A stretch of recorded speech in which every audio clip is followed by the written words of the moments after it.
Welcome to the Political Orphans. My name is Nico Lagan.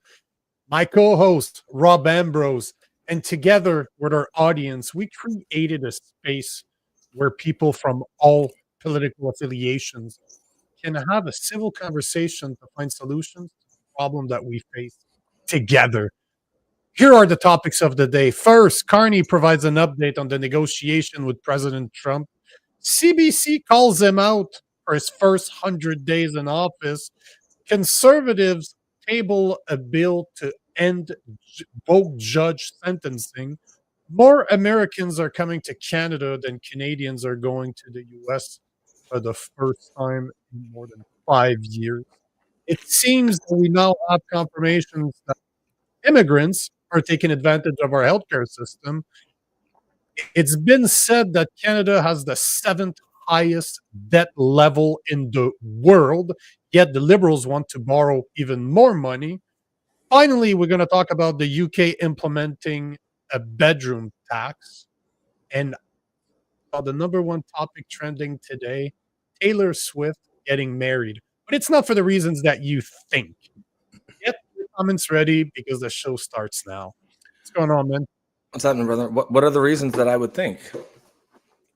We're going to start with this. Like I posted about this morning. Okay. So every morning I get up, I start looking at what's trending in the US, what's trending in Canada. Yep. First, that's trending in both countries is Taylor Swift getting married. And of course. I'm sitting there and all I can think of is not Mark Carney speaking about sending troops to the Ukraine, not that we still don't have a fucking deal with the US, not that it's going to get you arrested if you defend yourself in your home in Canada, that we've seen our first climate lockdowns, that literally we showed a video yesterday of an LCBO being robbed in the middle of the day. Nobody does anything. That 1 out of 4 Canadians is struggling to afford daily necessities, or that our healthcare system and our housing market is collapsing. No. We want to talk about fucking cunt ass Taylor Swift getting engaged to Mr. Big Pharma Pfizer football NFL player. Like that guy made more money fucking being a sponsor for Pfizer than he did in his NFL career. So fuck you. But at the end of the day, man, it just pisses me off that this is what we're talking about. It drives me absolutely. Everything is destroyed. Everything's collapsing on one side, and then we're like, "Hey, Taylor Swift's getting engaged." I see the. That's it. Yeah, I was gonna say. Welcome to the show if you've never been on the Political Orphans before. I see trying to cut down on our swearing is going really well. You know what? When it's needed. It is needed. Well, that part drives me nuts. It drives me absolutely ballistic. Well, you know what it is, right? It's bread and circuses. It's in the Roman times where the term actually comes from. It was literally bread and circuses. And back then, circuses weren't bears, gladiators driving little tricycles. Yeah, it was gladiators fighting tigers and violence. Shit like that. But back then, it was literal bread and circuses. Today, it's fast food and celebrity culture. It's the point of it is bread and circuses is just keep them distracted, keep the peasants distracted by things that don't matter, so they won't notice or care about the things that do. And that's kind of what you're talking about. And it's a sad state of the world, right? Yep. But thankfully, there's shows like this who can cut through that, and we just in case you guys were having a good day, just after the end of the show, it'll be down in the shitter because we're going to talk about all the shitty stuff going on in the world. Not really. We're going to laugh and have a good time. This makes me wonder. And when I was seeing this morning, I'm like, do we deserve what's happening to us in Canada? Because if that's what we're focused on, we fucking deserve what's going on in Canada. Nobody gets to complain because we're more worried about her getting married than the state of our economy, which blows my mind. Absolutely. And what kind of really burns it is a lot of the people who really care about that kind of stuff. And like, that's, not just Taylor Swift, but like celebrity Voted culture. for Carney.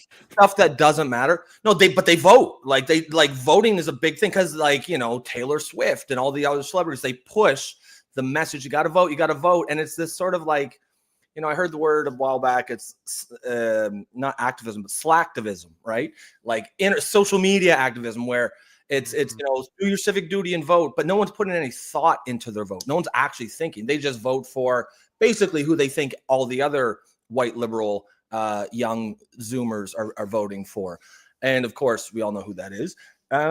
But yeah, it's you know, they are politically, well, they're not politically engaged, but they're politically active, and that's kind of the worst of all worlds. I'd rather you just you're not uneducated idiots voting for what celebrities are telling them to vote. They just go by the slogans, right? They know all the slogans, and they'll repeat them with gusto. You know, go up to someone who says "from the river to the sea" and ask them which river and which sea, and they don't actually know. No, they don't know. They never know. Because they don't care. It's just a slogan. It doesn't have any real meaning to them beyond the price of admission to the tribe that they're in. That's it. Just look at what happened in Ottawa over the weekend. The Pride Parade got canceled because of the Gays for Palestine. The Queers for Palestine interrupted the Pride Parade by blocking it. Well, yeah, because that's, you know, according to woke theory, which argues that whenever two woke constituents or interests align, whoever ranks higher on the hierarchy of oppression will always win. Queers for Palestine has two, right? You've got Palestinians, which are very high. Queers are very high. They're far higher than just the gays, the boring old gays. They're only like middle of the pack on the hierarchy of oppression. So they're going to win every single time. You know, what I always like, though, when I see those people protest is that they're getting out there, getting exercise. They're in the sun.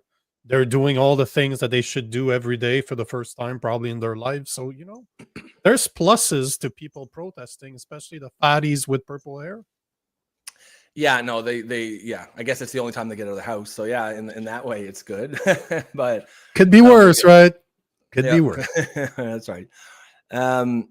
As Derek Sittler says, that was what set voters against Poilievre's sloganeering. Someone thankfully let him in on the damage he did into his own campaign. Absolutely. And you know, to be fair, Pierre Poilievre's no stranger to slogans himself. He's a slogan machine. He is a slogan machine. But yeah, no, that, you know, it's kind of, slogans in general have replaced actual political engagement, and that's on both sides. That's not a right or left thing. And that is, I believe, one of the major problems wrong with you know, the body politic today. No one's really engaged. They're sort of superficially engaged. They repeat the slogans, which again are more about tribal identification than any sort of understanding about them. And yeah, and then it just it leads to a shallow and I guess educated or just people voting who don't really know what they're voting. Now, the example I used before, you know, from the river to the sea. Look, there are definitely activists who genuinely believe those things, and if you know, like to support the Palestinian cause is absolutely a valid political take. And if they can explain what they mean by that, you know, that's not the people I'm talking about. I'm talking about the vast majority of people who will repeat that slogans and actually have no idea what they're actually talking about. That's more the problem. Before we get any further, I just want to remind people that there's a few things actually. First, so you guys know, we are starting on Sunday, moving the show from 12 to 2 Eastern to 8 to 10 Eastern. So we will go forward. We'll be hitting the prime time. I think the show's done. Like, we have the platform. I think we're at a point where we need to get to a better time slot in order to grow. And we've always wanted to do kind of a late-ish night show. At least that was always my main interest. Now it's going to happen starting on Sunday. So we will be going Sunday to Thursday, 8 p.m. to 10 p.m. Eastern time. Second, I am recording with David Creighton tonight, the Conservative Corner, at 7 p.m. right here. And yesterday, so now I'm at a point where I'm starting to get approached by people. And yesterday, someone approached me. I won't say the name because he hasn't been booked yet, but the guy's been on Fox. He's been on major networks before, He wants to come and on this show. he runs a company that provides paid protesters to the protests in the US. He deals with both sides of the equation. What? I was Really? approached by them yesterday. I'm like, I definitely want to talk about that. Oh, definitely. Now this is real though, right? Like it's not just someone saying that. No. That's what he does. That's his business. That's what he does. So that's kind of fascinating, to be honest. I've got a lot of questions I can think of just offhand, and I'm sure. Oh yeah, I'm just hoping that he's ready to get questioned because I will question his morals. Well, yeah, and also, I mean, just saying. Yeah, I would. I'd love to have. I figured you'd like that. Yeah, I would like that. I figured you'd enjoy that one. So it hasn't been signed yet, as in it hasn't been confirmed just yet, but it should happen. I got an email from them as I was getting ready for the show. I believe it's September 11th. That's just a weird date. People. That's a weird date. Yeah. I didn't. I saw 9/11 in it. I'm like, oh, I don't like that date. But hey, we're getting set up. Yeah, no, a legal expert. No, hold on. Just let me grab this one. No, I don't think he's questioning a legal expert on his moral. Good luck with that. No, bro, Jason, the guy organized. So basically, if I have a protest tomorrow where I want to protest, a businessman, right? I want to protest Trump, for example. So I can call this guy. Yeah, he will give me an hourly rate depending. Is that illegal? Why wouldn't it be? Yeah, you're right. As far as I know, he's talking about it. Why would it be wrong? It could be. It could be made illegal, I guess. Hard to prove, though.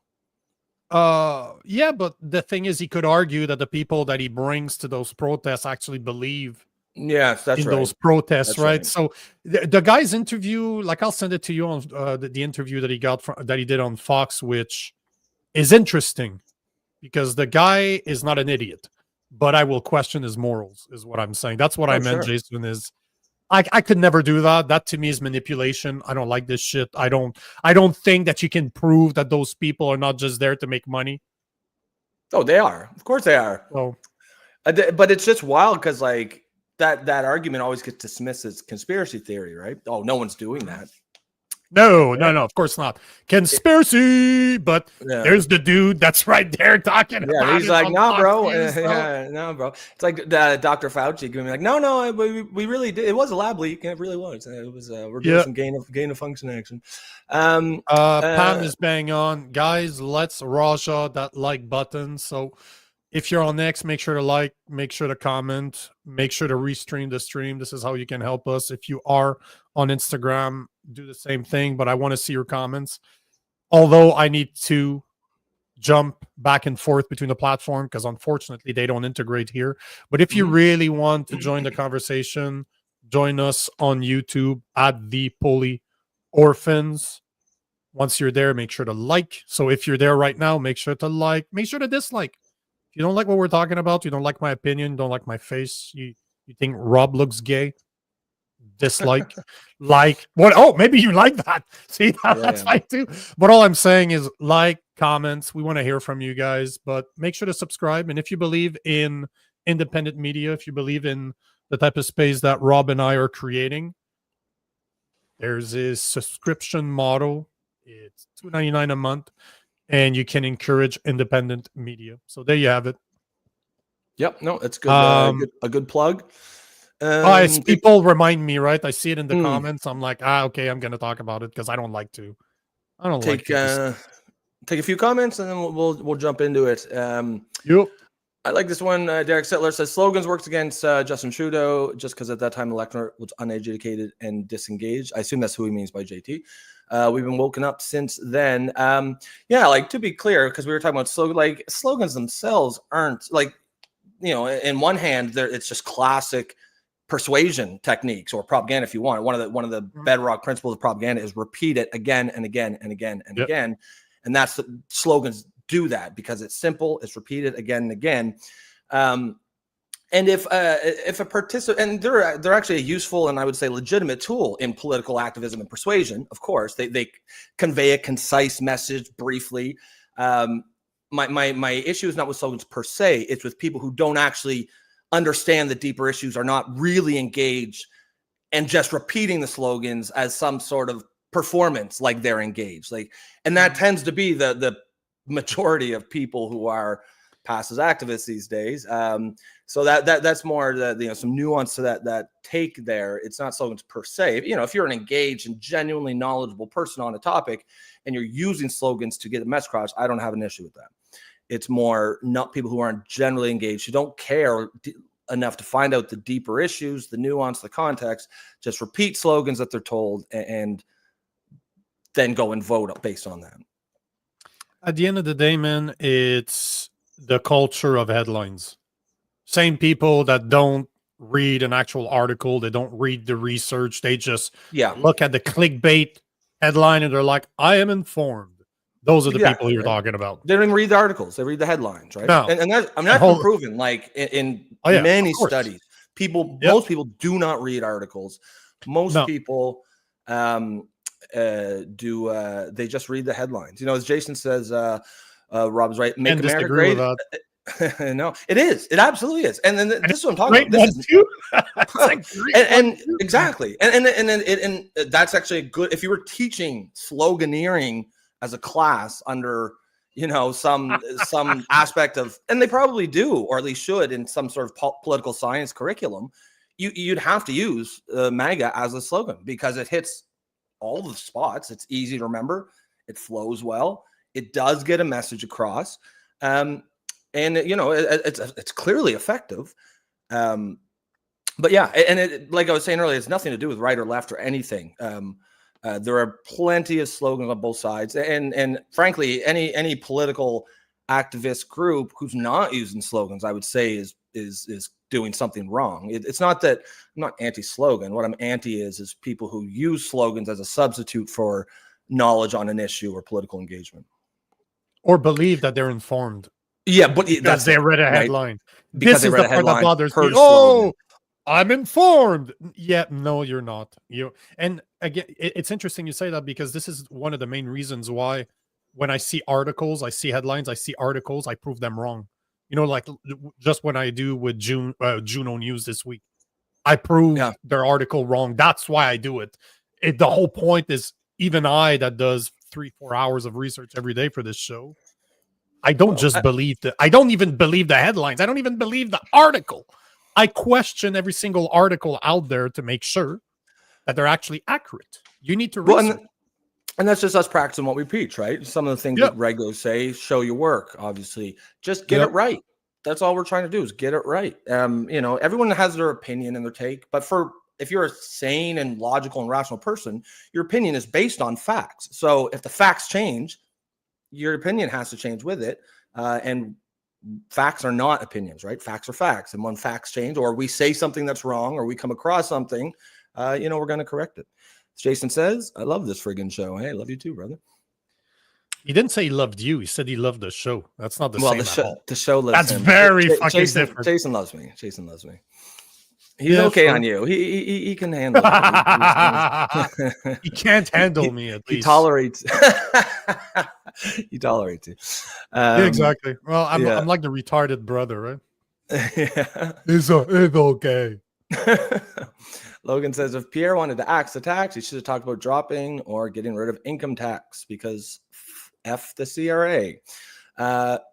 Well, yeah, I mean, I feel like regardless of where you stand on income tax as a political opinion, we're pretty far away from that. Like, there's no mainstream politician who's going to come out and say, get rid of income tax today, even if they want that. Like, you'd have to build towards that. You'd have to lower it first and then lower it again and then maybe get rid of it. I mean, he won't even address the fact that 43%. So the average working Canadian pays 43% of his income in taxes. That's on average. So almost 50% of the working Canadian out there is paying almost 50% of his salary to taxes. You don't see any government talking about that because they don't want that honeypot to stop coming. No, okay, and fair, and I'm not even pro income tax by any stretch, and absolutely we are overtaxed, no doubt. But I would say to someone who wants to axe the income tax, what's that going to blow? $1 trillion hole in the budget? So like, how do you come up? Like, what are we going to cut to pay for that? Because it's going to be pretty extreme. Government jobs. Well, sure. I mean, I'm not saying there's a right or wrong answer. I'm just saying, yeah, okay, but like for it to be taken seriously, and I'm not even saying like me or you could have this in the conversation. You'd have to have like some think tank do a real, actual, run the numbers and say, yes, government jobs, but say exactly which government jobs, how much, how many of them, what services are actually those jobs going to actually affect in order for us to be able to make a decision on if we want to do that or not. But axe the tax is a good example of a slogan, and it's short, it rhymes, which is a benefit, easy to remember, and it's a popular sentiment, right? Great example of a slogan. But what I was just saying a minute ago was more like, yeah, okay. As with most slogans, there's always some context and nuance you do have to consider. You know what? This is the perfect segue. That's one of the side stories I wanted to talk about if we have the time. I'm just going to bring it up because it's not a subject in itself. Yep. But just that, a few days ago, this article was published by the CBC saying fed up Canadians say no one at the CRA is picking up their call. The union said it's set to get worse. They're saying that 5%, fewer than 5% of callers are getting to speak. No, this is real. Union says, I've been trying to call him for weeks. I've called like 5 times, and it doesn't even bring me to like you have to, like some usually be like they'll be like, the wait time is 2 hours, and everyone just hangs up. You don't even get that. Yeah. It just goes to a busy signal, like a busy signal at CRA. Because at this point, I will wait. Try not paying your taxes. Try not paying your taxes just for. Oh yeah, then they'll pick up the phone. See what happens. The phone real fast to But no, I mean, at this point, I would wait 2 hours. I'd put my phone down and just put it on speaker or something. You can't call them. Like, what is this? No, but it's okay. It's not like they work for us and we pay for their salaries or something. Right? No, of course not. Literally, I think we do. Oh shit! Do we? Shit! What? I think we do. This is an outrage. This is outrage. This is an outrage. Yep. This is outrageous. Wise guy says income tax, even as high as it is, isn't the majority of tax placed on us. The tax on cigarettes, alcohol, tobacco, and gas, etc., is where they get most of their own. You know what I'd like to see from it would probably have to be a right-wing party, but someone who's like their primary issue is anti-tax is do exactly that. Like get a think tank and literally go through every single issue and come up with a comprehensive plan, not just cut the tax, lower tax, axe the tax, what have you. I want to see exactly what you want to cut and then be honest with the services, and then we can all make an informed decision. But that's never going to happen, of course. No, it's not going to happen. And the reason it's not going to happen is because you have to review every single social service that we offer. It may be impossible.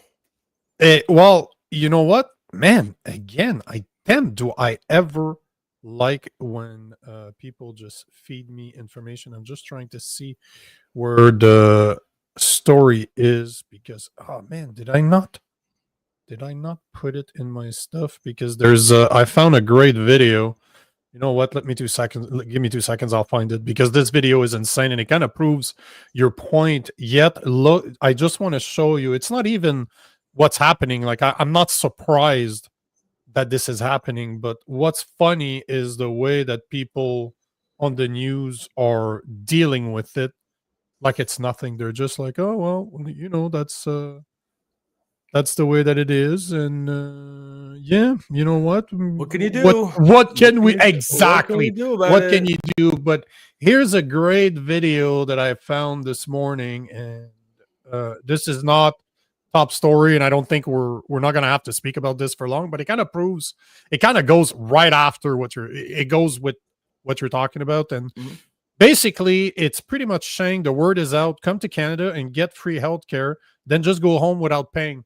Here's a video out of BC explaining what's happening in 2 hospitals over there. Growing number of hospital healthcare coverage. A growing number of hospital patients without health care coverage are skipping out on paying their bills. That's according to the health authorities that run Metro Vancouver's hospitals. Our Penny Daflos is here now. And Penny, we are talking millions of dollars here. Yeah, Mijang, that's because about a third of all medical bills from non-residents of Canada are unpaid after people receive care in Lower Mainland hospitals. Before the pandemic, it was about $22 million a year. And in 2022, it soared to $36 million. I've charted it here for you to see. Obviously, in 2020, when international travel was near zero, we saw a significant drop in unpaid bills. I wonder why. Covered and exceeded in Providence and Fraser health authorities, with Vancouver Coastal showing a slight improvement, but is still posting the biggest losses. Now, the health minister insists they are trying to keep unpaid bills to a minimum. With prepayment, of course, that's not always an option. Very insistent on people paying up front. When there's an emergency case, we don't have much choice in that sometimes, so we have to deal with that. We're not going to be able to totally eliminate that. I think people understand that, but we have to take every step we can, and our collections teams work very hard to do that. The health authorities also emphasize that no one will be denied urgent medical care, whether they're Canadian or they can pay or not. Now, Canadians should not be hit with any bills because provinces have deals to cover their citizens domestically. Of course, healthcare budgets are multi-billions of dollars, so these are comparatively small amounts. There's the hold on. Yeah, let's go back on that. Let's just let her speak for a second. They can pay or not. Now, Canadians should not be hit with any bills because provinces have deals to cover their citizens domestically. Of course, healthcare budgets are multi-billions of dollars, so these are comparatively small amounts, but our healthcare system should be getting paid back when people receive care here. Oh, Jesus, man. Where the money comes from? Canadians aren't paying because it's not the federal government, it's the provincial government. So Canadians aren't paying, it's only Nova Scotians and Ontarians and British Columbians that are paying. These idiots, man. Like, what do they just think that there are companies out there who are just eager? Oh, let us pay these bills. Let us pay these bills with our own money.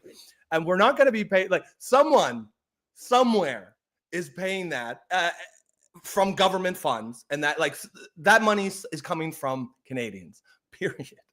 If there are companies that are out there paying unpaid foreigners' bills, they are funded by the government.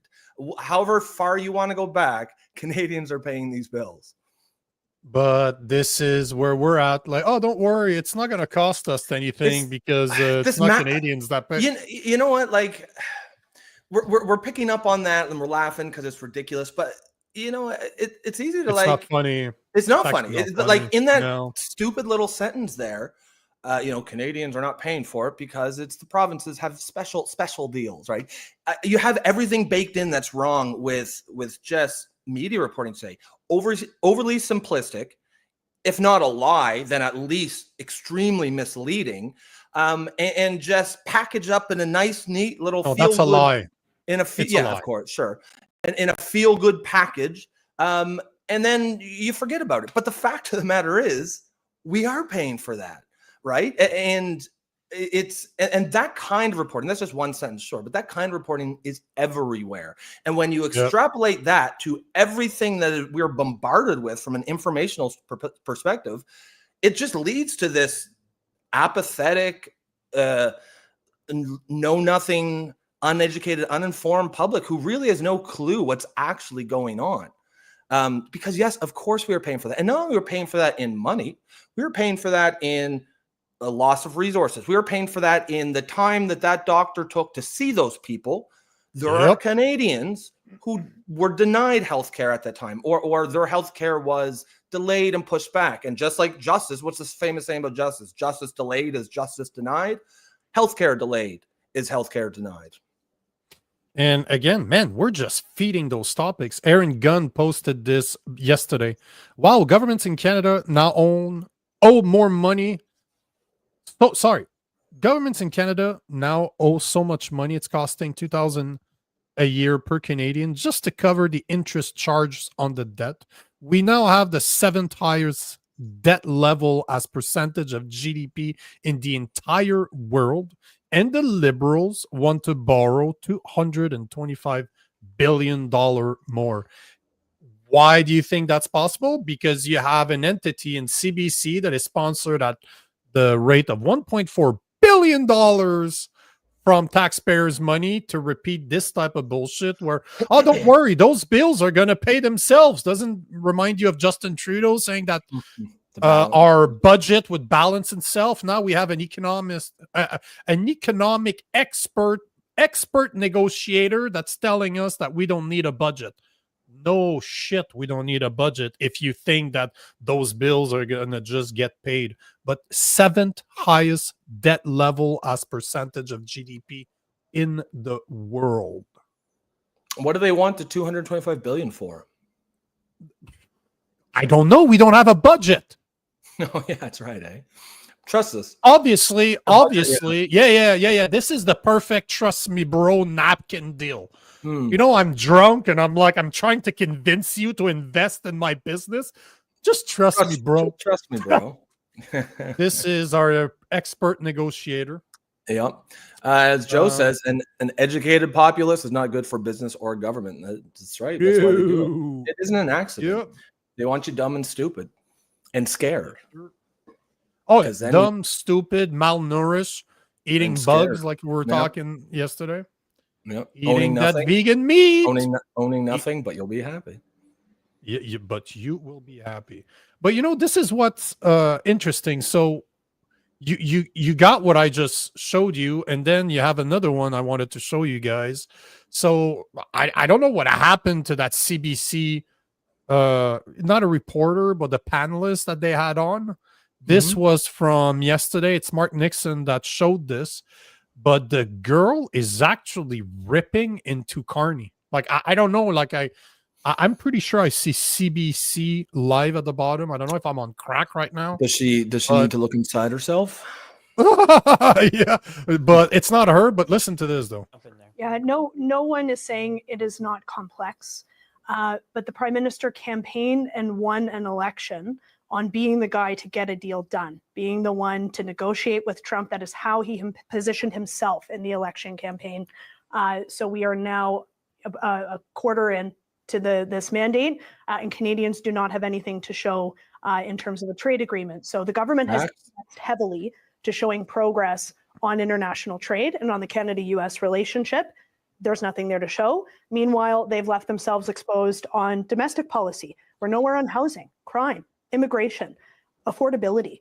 So unless you're going to deliver on the former to try and offset the latter, then you find yourself empty-handed in both instances. And so I think to your question, when does the Prime Minister need to show progress? I would say if there's not significant progress on Canada-US trade and some of these international deals with tangible commitments, not just commitments to commit in the future and MOUs, by the end of this year, I think Canadians are really going to be wondering what it is that they voted for back in the spring. We have to. Wow. Yeah. That was CBC, bro. Holy hell. Well, if you lost CBC, then you're cooked. I expect they still expect their $1.4 billion check in the mail, I'm sure. But I mean, she's not, everything she said is right. And that's why I don't understand when people are like, yeah, Carney's doing a great job. Like, really? Has he? Like, what has he actually done? You could make the argument that he hasn't done a bad job. I'll disagree with you. But you could say, well, he hasn't done anything, so he hasn't done anything bad either. Okay, that's a terrible. If that's your standard for what you expect from your leader, that's terrible. But to say he's done a good job, it's like, what has he done? He's done literally nothing. You know, what have they been? Parliament has been in session 24 days since December. Is it? It's somewhere around 25 days since Trudeau closed Parliament because he was getting investigated, and they went on Christmas break. So that was December 18th or 17th, 2024. And yeah, and he's on summer break right now. He's on a second vacation. What is he doing? He's not doing anything. And you know, as she said, he was sold on the obviously elbows up, or he sold himself elbows up. I'm the guy to deal with Trump. I'll put him in his place. And it turns out that you know, I don't know if you remember that game Mike Tyson's Punch Out, but like Glass Joe going up against Mike Tyson. Turns out Mike Tyson's going to win that fight. And Mark Carney is Glass Joe. Actually, he's not even Glass Joe. He didn't even show up. Yeah. he's what's the other? Yeah, well, I mean, Glass Joe is he's the first guy you fight, but he's a little. But he didn't even show up. But he didn't even show up, man. Like he didn't even show up to the fight. Yeah. Yet, before we take some of the comments, man, those things are just rolling into one into the other. I like it's like your Friday nights. Going one to the other, to the other, to the other. I'm just talking. I'm just saying. I'm assuming that's how you roll. Here's Mark Carney giving us an update on the negotiation with President Trump and how this is beautifully going. Also, let's hear. Hoping to get some clarity on your government's position on trade with the United States following your Friday announcement. So this morning you talked about how you're seeking areas of cooperation in 5 areas. You listed critical minerals, autos, steel, aluminum, copper. What does that cooperation look like, and how is that different from what your government was trying to achieve ahead of that August 1st deadline? So just to be the way I frame it, Mr. Curry, is this way, which is that again, what I was saying in c'était en français ce matin également, right? It was in French. So 85% of our trade is free trade. At present, we have the best deal, etc. You know that point. There are 5 areas where it's not even 85, it's 75. Those are in strategic sectors for the Americans: aluminum, steel, autos, copper. They happen to have a specific on copper, and then of course lumber, softwood lumber, which has been an issue. So those are the areas where immediately he's basically saying we have the best deal, but every single thing he just mentioned, we have the highest fucking tariffs on. Yeah. Yeah, like imagine a Canadian prime minister being like, look, we've got the best deal except for trade in autos, lumber, aluminum, steel, and copper. Oh, okay. Only the 5 most important industries in the country that probably account for outside of oil and gas. Yes, yeah. And the only reason that oil and gas hasn't been touched as much is because Daniel Smith saw it coming, and she went to the US and dealt with Trump. Do you remember? She's the one that put a deal in place. It's not even Carney that did it. So everything he's touched, we have the highest tariffs on all those products. But let's finish his very, very insightful opinion here. We are focused on improving the outcomes if we can. And in order to do that, and this is what I said on Friday, in order to do that, we will have to look at other areas where we can have win-win cooperation, other areas. Now, so it's an isolation of the set of issues around those strategic sectors for the American. And all of this in the context, as you know, of an upcoming review on CUSMA that will start next year. But in effect, we're beginning to prepare for it now. And I would expect the Americans to be doing the same. So it's within that context, we have both a broader partnership if we can negotiate that and find win-win opportunities that trade off against the two, which is what we're working hard at. And I'll finish by observing that Minister LeBlanc, my chief of staff, are, as we speak, in Washington with colleagues having those discussions with their American counterparts. So absolutely nothing. But at least he has a nice stand. Did you notice? At least well, just a word salad of nothing. It's all corporate buzzwords, right? And he's good at that stuff because that's where he comes from. You know, being a central banker is essentially you're part of the corporate world. He basically he's just up there like I just like to circle back to that and see if we align our core competencies with the synergy and the bandwidth of let's take a deep dive and get the low-hanging fruit. Like, it's just all nonsense corporate speak buzzwords. And it works in the world he's from. Everyone's like, ooh, this guy's a genius. And it works on a certain segment of the population. But at some point, you have to speak words that have meaning. Or, you know, what's the famous saying? You can fool some people all the time and all the people some of the time, but you can't fool all the people all the time. And he's getting to that place now where people are starting to, you know, all the buzzwords in the world aren't going to matter when you've done nothing. And especially when you look around, you see all these other countries are getting deals that are not that bad. They're pretty good. Again, you're not going to get a tariff-free deal. That's like, get that out of your head. But 10%, 15%, if you can get that, and that's what most countries are getting, be happy with it. But he doesn't want to do that.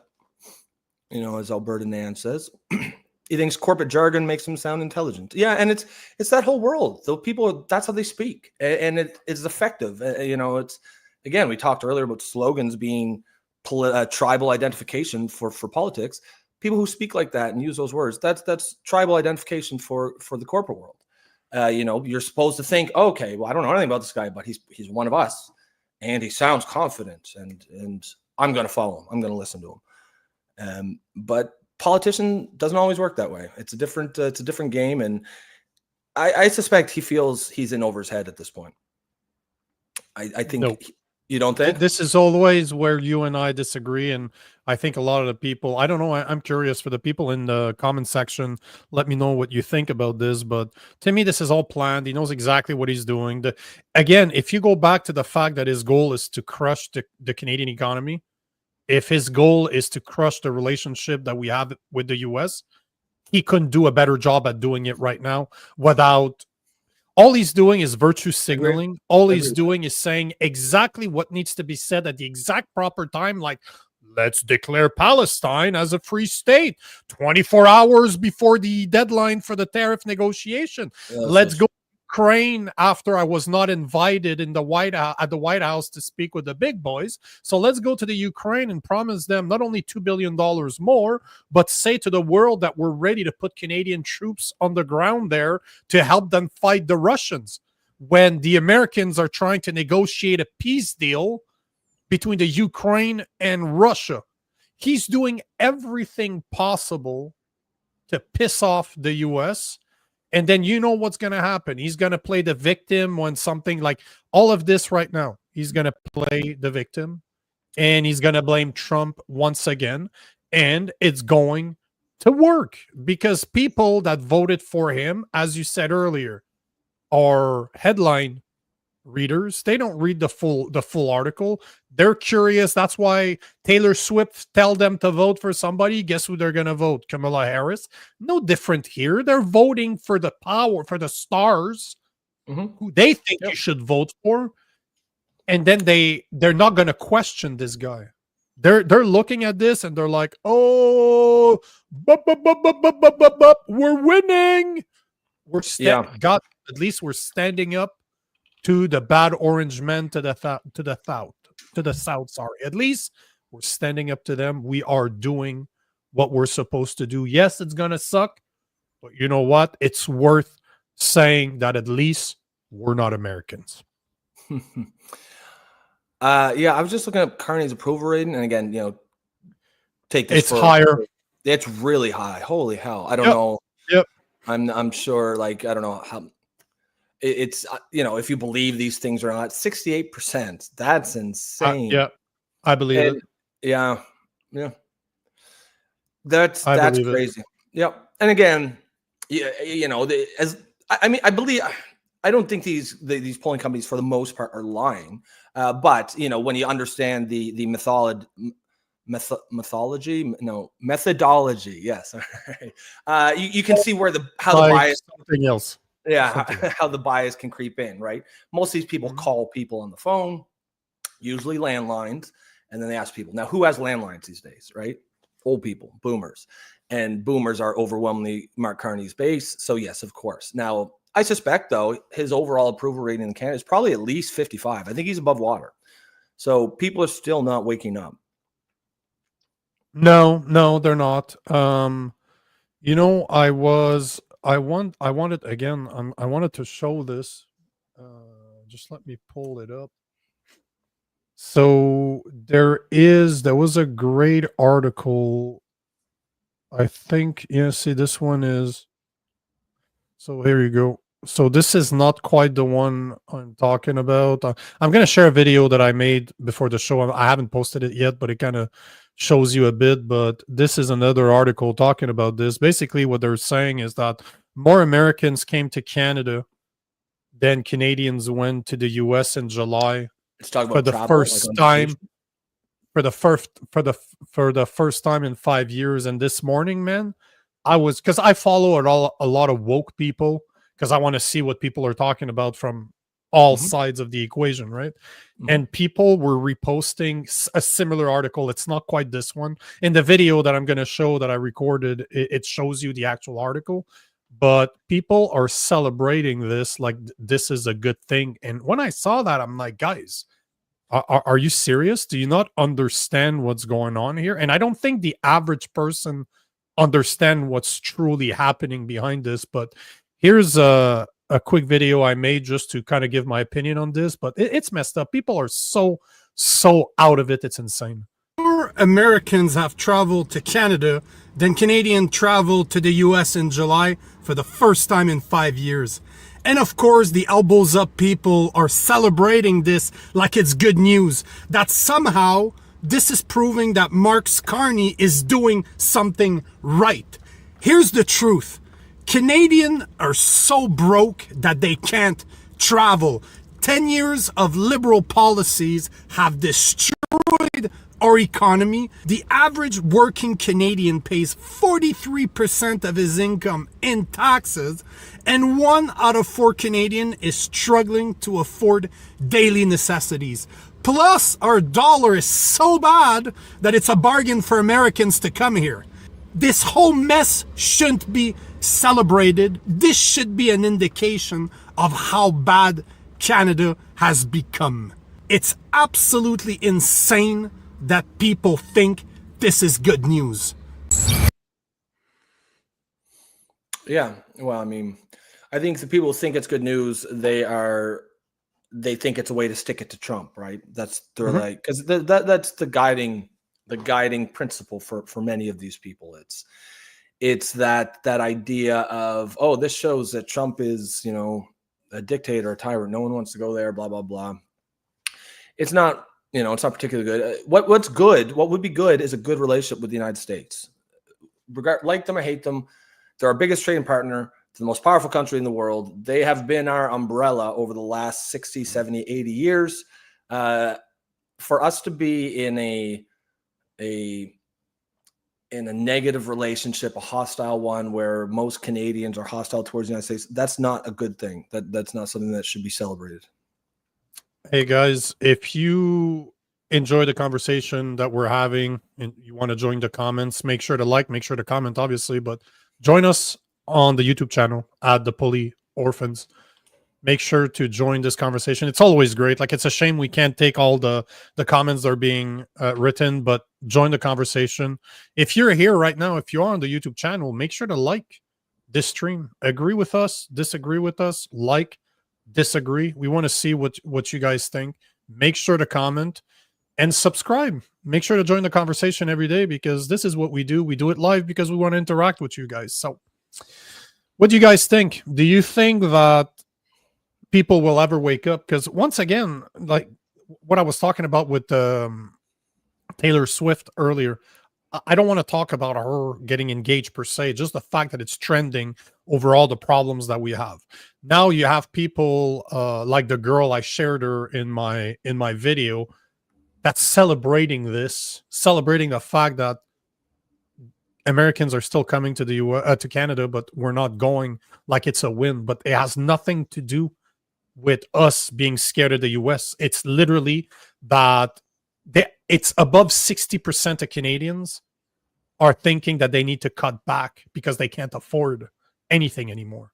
It's insane. It's absolutely insane. There was some articles from 2 years ago showing an incredible amount, like more than 50% of Canadians couldn't deal with a $500 surprise expense.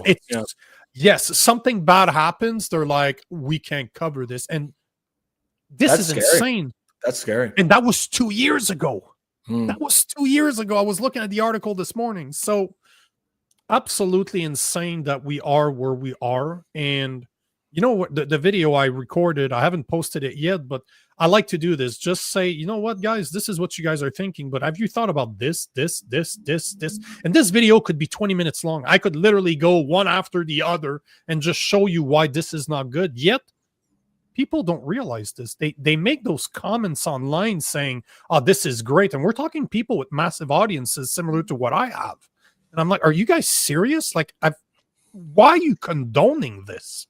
Why are you encouraging this and saying that it's okay when the real reason why Canadians are not traveling to the US because we can't afford it?"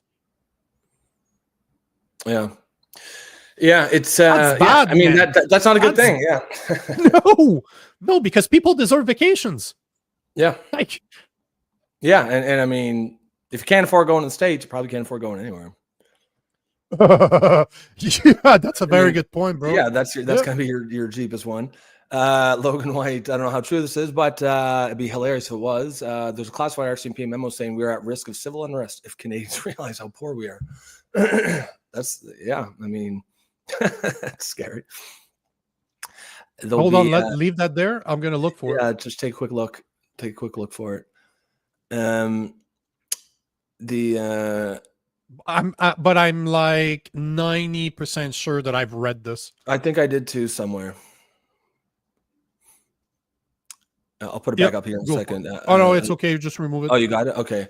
Leah says, Alberta oil sold to USA is refined and now shipped to Europe for 4 times. Yeah, I read that the other. Who was it? Some other country. I think like Poland or something was. I don't know if they were calling this out or their leader was kind of like using an example of like bad business policy or decisions because he was saying Canada sells oil. I think it was Germany. It was the chancellor of Germany. Yes, if I'm that's mistaken, right. yesterday that said that. Talking about how Canada sells our energy, our oil and gas to the United States for a discount.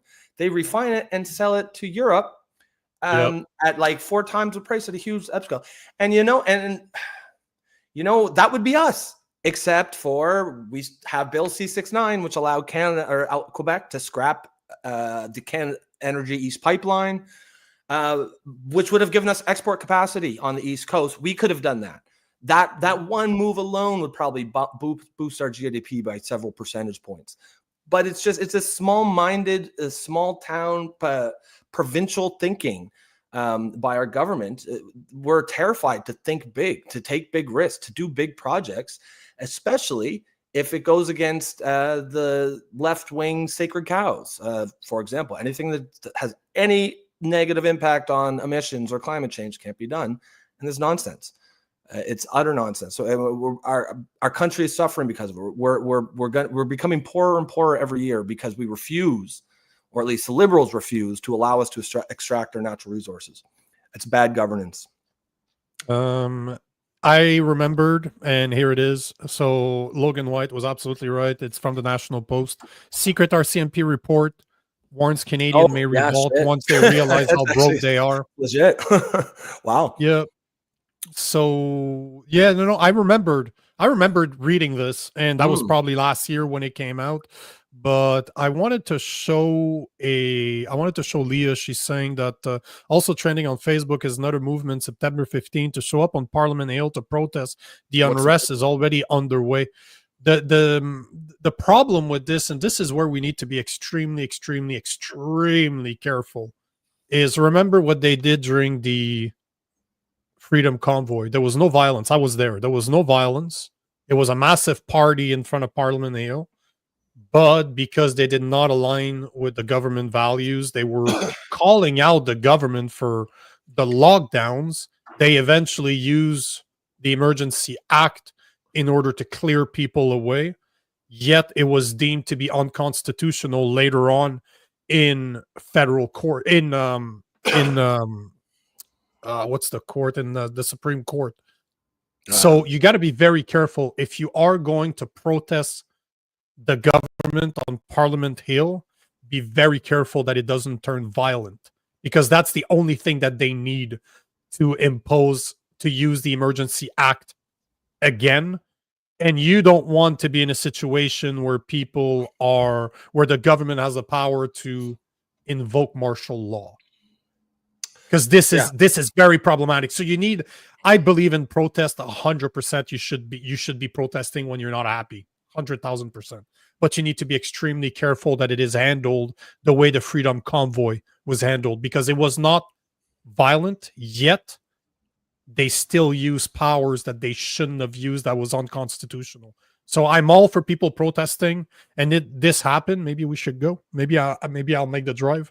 And the point is, you got to be careful. You got to be very careful in the way that it's handled, because, you know, again, as a conspiracy theorist, I do believe that everything that's going on, what Carney's doing is done on purpose.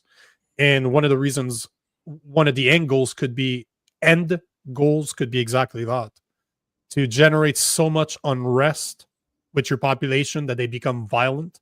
Once they become violent, you can enact a state of emergency, for example, or martial law to deal with it. And then remember the 2 weeks to flatten the curve turned into years of, you're going to need a whoop whoop to start going to the restaurant. So don't underestimate what the government can do. So you got to handle it the right way. But man, there's something that needs to be done. No question in my mind, because we can't continue the way that we are going right now. It's not sustainable. How far is Ottawa from where you are? 2 hours, an hour and a half, 2 hours. That's not too bad. No. I have family there, so. There was where was the comment there that I wanted to talk about? Yes, Robin says, yeah, Pierre addressed that this morning about our oil. So I want to say, like, the issue with Pierre Poilievre, at least as I see it, and you know, among many, issue. No, one of the big ones. He'll address things if it's in the news. He'll address what's topical. Yeah. I have no doubt that he talked about this, and then we won't hear about it until the next time it's in the news. You know, it does seem like, I don't know. I doubt he's actually watching the show, but a lot of the things that we've talked about, he's actually done. Now, it's probably just because they're common sense things, but just in case, here's what you need to do, Pierre. Make this a thing. I know that election is not scheduled for a while. Start talking about this now. Talk about it all the time. And I didn't hear what he said, but I guarantee it was something along the lines of the Carney government, Carney this, Carney that. Stop talking about it. Like, don't worry about. We all know Carney's not doing anything. Frame it as, here's what I will do when I'm elected, and talk about that all the time. Talk about your plan, specific plan. We got to get rid of Bill C-69. We got to build the energy pipeline, specific concrete actions. Talk about them again and again, again, and again. Like we were talking about earlier, the whole theory behind propaganda is not even just propaganda, but because that's kind of a negative coded word, but I mean just persuasion. But it's marketing. Yeah, it's marketing. Exactly. Is repeat the same thing again and again and again and again, so that the average person knows exactly what Bill C-69 is. Most of them don't even know what it is, right? The average person knows what Poilievre's going to do if he's elected. Don't just react to the news of the day and never talk about it. That's nonsense. That's just being a content creator. That's just being a pundit. If you want to be a politician, pick your 3 or 4 issues, and starting now, hammer them again and again and again and again and again and again. But he won't do it. Prairie, can you send me the article? Because I know you sent me something this morning through email. So send it to me, because I'm on his X account right now, and I'm not seeing what you're talking about. So if you want to send it to me, send me a link. I'd like to see it. And Pierre Poilievre. Yeah, about Pierre Poilievre addressing it, because that was Robin that said that. Oh, that was Robin. Sorry, Robin. You, I'm pretty sure. Like, just send it at the bottom. info@nicolagan.com. Just send the article there, or if you can confirm that it's on his X account, because I don't see it right now. I wanted to take this because this is a dude I've known. Man, I've known this guy for probably 15 years. So. MD Fit Life. Yeah, what's going on, bro? Yeah, first time on the show. My tattoo guy on Friday showed up. At the end of the show, he showed up. I've known this guy for like 15 years too. He's very politicized. Yep. But what's going on, bro? What is he saying? Canadians don't travel either within Canada, not only the US, because no one can afford anything. But for some odd reason, they're focusing on tourism in the US only. Yeah, and that is a very good point. Well, it's because I completely agree with you. It's the narrative. Because it's funny, because what he's saying is absolutely true, and I completely forgot about it. There was an article, the article that I shared earlier. If you scroll down, it actually tells you how can you travel Canada without it being expensive or without it costing you much. So what he's saying is bang on. Even the article on money.ca was talking about that. Well, So, yeah, and man, the reason why they focus this on is that- just cool.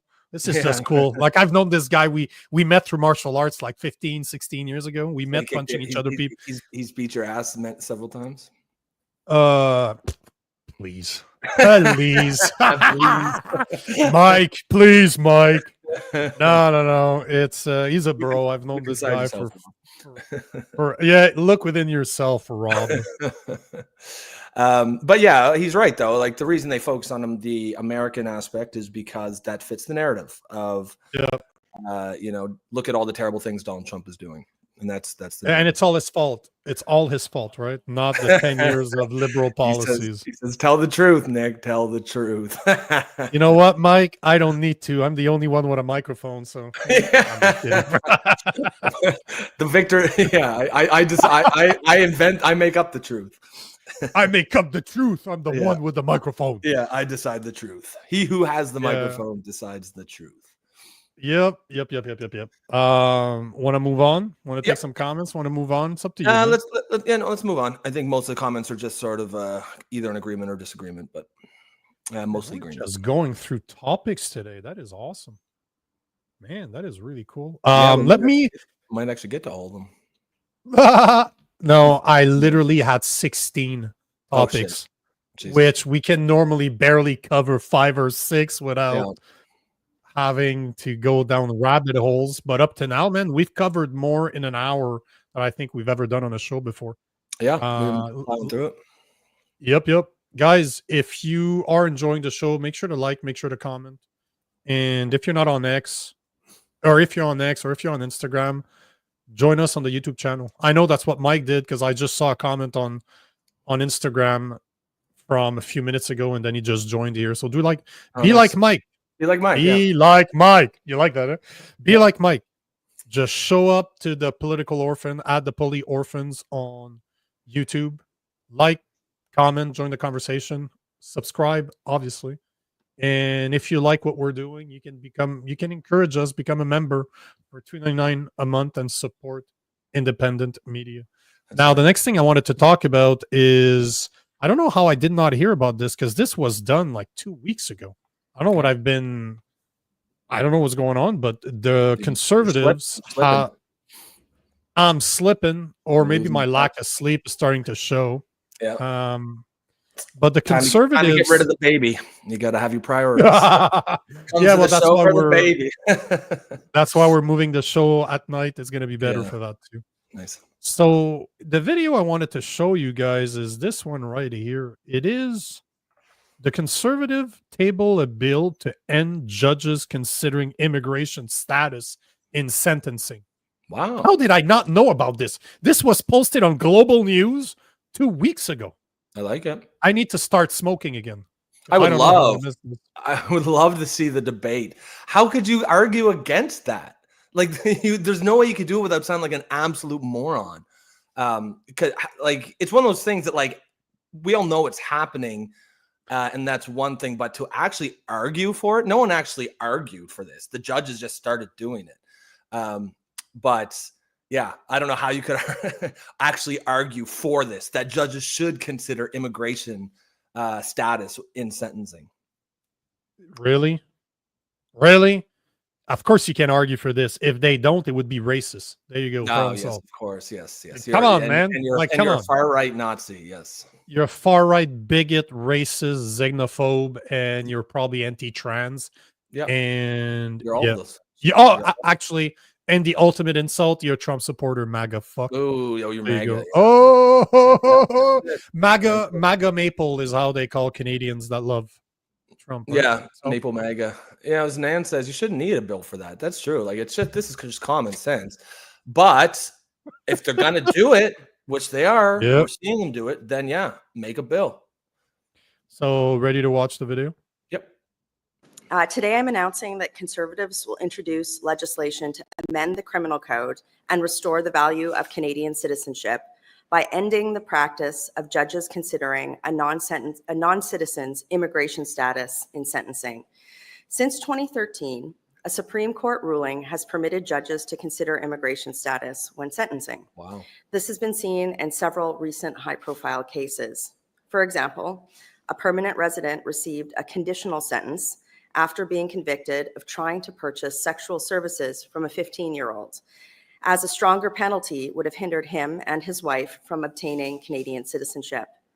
Another non-citizen in Canada on a visitor's permit was convicted twice of groping an 18-year-old woman's genitals at a bar, yet received a discharge to avoid a permanent criminal record and to allow for an appeal of their deportation.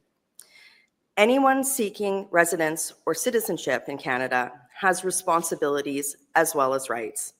When it comes to sentencing non-citizens, Canada has essentially adopted a form of two-tier justice where judges can and have given lighter sentences to individuals who are non-citizens by virtue of this ruling. This offends all principles of fairness that should be foundational to our justice system. This is why once the House of Commons resumes this fall, Conservatives will introduce legislation to amend the Criminal Code to rectify this issue. Our bill will add a section after Section 718.202 of the Criminal Code, which will expressly outline that any potential impact of a sentence on the immigration status of a convicted non-citizen offender or that of their family members should not be taken into consideration by a judge when issuing a sentence. I want to be very clear. The vast majority of Canada's immigrants and temporary residents abide by our law. But removing non-citizens who have been convicted of serious crimes is a no-brainer, and it's one which the Liberals have failed to act upon. By contrast, Conservatives will always fight to protect Canadians, the value of our citizenship, and the safety of every person who lives here. Becoming a Canadian is a privilege, not a right. Thank you. Today I'm announcing. Just so much common sense, man. It's shocking. I really got nothing to say outside of why do we need a bill to mention that when this is 100% common sense. It's mind-boggling, right? And it's even more so. It's mind-boggling. At that point, it's not boggling; it's boggling. Yes, yeah. And the thing is, what's even worse is this won't pass. You know, this is this bill won't pass. But you know what? Like that's an effect. Like that's actually good opposition right there. They should do this on every single contentious issue that comes up. What's stopping them from doing the same thing for a Castle Doctrine, holding a press conference? Here's what we are going to introduce. It won't pass, sure, but that's not the point. And that's what drives me nuts about politics these days is so many people, they're just mailing it in. They'll say, oh, no, it's not going to pass anyways. Why do it? Because that's how politics works. That's playing the game. Make them defend their terrible, terrible decisions and terrible policies. Force them to do it. But if you had 5 or 6 actual bills, I mean, how much that probably took a couple of lawyers and policymakers 2 afternoons to draft, right? Because it's just it's an add-on. ChatGPT. Yeah, sure, exactly. It's probably an afternoon. An intern could do it, and you're not writing a whole law. You're just an addition to an existing law. They could be doing that with a Castle Doctrine thing and hold your press conference and read it out. And then when the next election comes on, you've got 5 or 6 or 7 or 8 all ready to go amendments to bills that will have concrete and actual real change for the economy. And that's just going to, or not the economy, but the country. And that is going to put you in so much of a better position to actually win an election and then actually do. And then when you get elected, do it. It's not hard. You just do it. I don't understand how politics got to this point where it's just, it looks like I watch, sometimes you see on social media, like some old clip from the 1900s and it's kind of humorous and entertaining. It was like a clip of a Charlie Chaplin movie. And it was a Charlie Chaplin boxing match.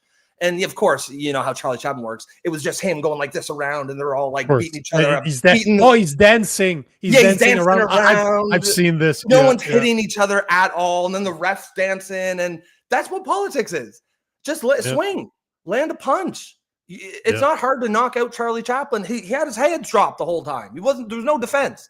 You can knock him out, but that's the stuff that makes you think, shit, none of this is real. Like none of them are trying to do anything. They're all just trying to give the impression that they're trying to do something. But at the same time, is that not all done on purpose? I've said it before. Yeah. I've said it before. To me, the Conservatives are just controlled opposition. Because what have they really done? As much as you can call out 10 years of liberal policies that are terrible for the economy, that's destroyed our country, nobody can disagree with that. Anybody that didn't vote for the liberals can disagree with that. We're not going to disagree with this. I agree with this. At the same time, what has the Conservative done in order to battle that? Have they really stood up for anything? And it goes to what you're saying. Like, she's standing up. I can't remember what her name is. Was she the interim leader? No. She's done. She talks about firearms too. Okay. But the point is that what has the Conservative done to really go after what the Liberals have been doing? And as you said, and I agree with you 1,000%, if you introduce that bill, it's a concrete thing. No, but forget that part. If you introduce that bill, you put it to vote, the Liberals are not going to vote for it, obviously. But there's other parties. There's the NDP, there's the Bloc, there's the Green, like one person. If they all vote for it, that gives you political ammunition to absolutely just drill that day in, day out, never let these guys voted for this. These guys voted to keep foreign sex offenders in like, it's just good politics, right? It's just like, and that list that she gave there, it doesn't surprise me that she only read 2 cases, but they were both sexual offenses. I bet you the vast majority of cases like that are sexual offenses. And of course, anyone who commits a crime, you drunk drive and you're a foreigner, you should get deported. But if nothing else, the sex offenders, the pedophiles have to be the ones deported. If only those, at least those, and it's crazy. The judge is literally saying, we don't want to affect the immigration status of the pedophile. That's exactly the people who you do want to affect their immigration status. It's the most upside down thinking, and it seems like every single day we're talking about stuff that we're just like, pulling out our hair. Like I said, we had hair when we started. So not actually, of course, but we're the perfect people to pull our hair out. But yeah. But the part that will always blow my mind, and this is the part that saddens me, is people on the left, people that voted for Carney, are still supporting him. We talked about his approval rate. That's above 60%. Mm-hmm. How is this possible? How is it possible that everything that he does, everything that the Liberals stands for, are just accepted, and they're like, yep, this is exactly what we want, to a point where conservative light, the red Tories, are introducing a bill that is going to be shocking to the Liberals, yet that's just common sense. We shouldn't even be talking about this. How is this even a fucking conversation? It shouldn't be a conversation whatsoever. Saying that your immigration status should be considered in your judgment, bro. You tried to buy sex from a 15-year-old knowing that she was 15. You got screwed, bro, because she was an undercover cop. Yet the judge is like, oh, no. We don't want to give him too harsh of a sentence, because if we do, that guy's not going to become a citizen. Or really? Send him back. No. The foreign pedophile won't become a citizen? Like, why? Like, those are exactly the people you don't want to become citizens. Like, you should be thankful that the pedophile outed himself before he harmed a child. If that guy, pedophile should be lucky that girl was not my daughter, that he didn't try this shit with somebody in my family or somebody that I know. You know what I'm saying? Like, wow, it'll be you that gets charged. Yeah, but that's okay. Those I can live with the consequences of. Yeah. Again, we should do that. Alien versus pedos, like we talked about yesterday. If you want to become a Canadian citizen, you need to hunt down the pedophile. Yeah. This is a win-win. In this case, it's a win-win, man. It's the cost. That is the cost. Alien versus pedos. Yeah, it just boggles Like he went out of his way to make sure a foreign pedophile, Yes. sex offending pedophile, Yes, stays in the country. When even if a conviction did not automatically lead to deportation, they should be going out of their way to ensure a deportation, not going out of their way to ensure that he stays. It's just so much of far left, woke thinking is just a complete inversion of values and, just common decency, man. It's crazy. but it's the next step. If you look at a lot of the very woke ideology, especially when you look at what the LGBTQ++, all the alphabet letters have become, this is the next step. The next step is enabling pedophilia. And There's already there's a trying. lot of doctors and experts are talking about this, saying, hey guys, they can't help this it, is pedophiles. This is a sexual preference. They were born like this. This is the way that it is. And you know what? How dare we say that it's not okay? Are you kidding me? Yeah. But this is the next step. So I'm not surprised that this is going on, because it's the next logical step is to say that it's okay. And there are people activating for it. They call them MAPs, M-A-P, because it sounds like minor affected persons or attracted persons. Not road pedophile. And yeah, it's suicidal empathy in full view. And you're right. Like people will say, oh, they'll never do that. Well, no, there are people trying right now to normalize it under the LGBTQ plus 2S, whatever the fuck banner. You literally have predators dressing as men being allowed in schools, predators dressing as women allowed to run free in Pride. A lot of them are actually not even wearing clothes. They're naked. Do you remember the video I showed you where the guy, oh, is it illegal? Oh, sir, Mr. Officer, is it illegal for me to parade naked in Toronto? Yes, it is. But why is it okay during Pride? Well, I'm not going to approach that one. Yeah. So you got predators, sexual predators that are okay. It's okay for them to go to reading hour in public libraries funded by taxpayers' money to indoctrinate our kids. That is okay. That is okay. So what the fuck is the next step? Those guys are allowed in our in women's bathrooms. If you're not enabling sexual predators, what's the next fucking step? Yeah. I can't argue with anything you're saying. It's and like again, you can, but you'd be wrong, because it's just but it's logical at this point. Remove how you feel about it. What's the next step if we don't stop? We literally have the patients running the asylum. This is what Canada's become. We've become a massive experiment of mentally ill people being able to take decisions that impact our whole country.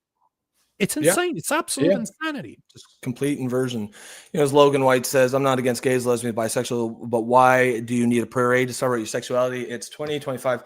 And that's exactly right. You don't why should you? And there's a lot of common sense LGBT people who would 100% agree with you. Most of them that I spoke to. What JD Vance would call the normal gays, which is a lot of them, honestly. One of the reasons I grew up as a liberal is because I thought it was ridiculous that, you couldn't love the man that you wanted. No, that a certain group of people weren't allowed to have the same rights as everyone else. They couldn't marry who they wanted because someone was saying, no, I don't like that. That offended my sense of fairness and just free speech, free will, the right to do whatever you like, do whatever you want in a free society, provided you're not hurting anyone else. But then that morphed into what it is now, and it's complete nonsense. Nobody who, very few people 20 years ago who said, gay people, of course, should be allowed to marry and have the same rights that the rest of us have. Now it's suddenly morphed that it means that, and I also believe that women can give birth, women can have penises and men can give birth, and male rapists belong in female prisons. That's a massive leap that no one actually made, but that was made for us if you grew up on the left. And then you have, there's a lot of people like me who are like, wait a minute, I don't agree with that. That does not align with my values. and who are shifting to the right because of it, or closer to the center, or what have you. They will call it homophobic. Don't let them. Don't even give that nonsense any fit. Honestly, the thing that really started changing my mind was listening to all the common sense, quote unquote, normal gays on social media who are saying, "No, I don't agree with this. This is not what I believe in." They're using our, just our sexuality or our preferences to push a complete something that has nothing to do with just being gay and wanting the same rights as everyone else. Once a Burge fell in 2015, which legalized gay marriage, most gay people just said, "Okay, great, now we're equal," went about their lives. But you had the activists, right? By that time, they become professional activists. Many of them were making six-figure jobs, very nice, cushy jobs. You had a lot of social credit. They didn't want to stop fighting the war, and so they manufactured a war to fight, and that's where the trans stuff comes in. That's as far And as I'll now go. they have the audacity to say that they're still oppressed. You don't get to. This is the part that blows my mind the most. Is they tell me, as somebody that's anti-trans, that that they're oppressed. We shouldn't be allowed to oppress people because they're marginalized and they're oppressed. Excuse me? The Liberal Party changes their logo for your flag. Most corporations out there change their logos for your flag during Pride Month. That is not being oppressed, bitch. Look, I don't see the last time I've seen any of those companies change their logo for a man and a woman with I promise you, children. Not going to happen. There hasn't been one person who's lost their job because they've been trans, because we'd hear all about it. But there have been many people who have lost their jobs because they don't want to share a bathroom with a man. Amy Ham. Yeah. Perfect example. Amy Ham. Perfect example. When you have the entire weight of the government, the media, the corporate world, even the military on your side, you are not oppressed. And to Logan's point about Pride Parade, yeah, I could see the point for it 30, 40 years ago when there was some discrimination going on, because then it was about rights. Now it's just about flaunting weird, creepy sexuality. And it's not about rights at all. And that's what's turning so many people off of it. Even people who support, just the basic concept that, of course, gay people should have the same rights as everyone else. You know how crazy it would be? Imagine the reaction if people that are in heterosexual relationship, like my wife and I, started would organize a parade just to say that, you know what, we're straight, we're raising our children, we'd be seen as racist, anti-trans, all the crap. Yet, the thing that those people never tell you is that without straight people, you guys wouldn't exist. Because you can't fucking reproduce. Like, I'm just putting it out there. If it wasn't for a bunch of strays, it wouldn't exist. Yeah, and at the end of the day, as Logan said, it is 2025. No one gives a shit who you have sex with. No one gives a shit what you do in the privacy of your bedroom. We just don't want to hear about it. It's it. There's nothing wrong with it. This is what I'm tired of, yeah. Yeah, exactly. And that's what every normal person, gay or straight, is tired of.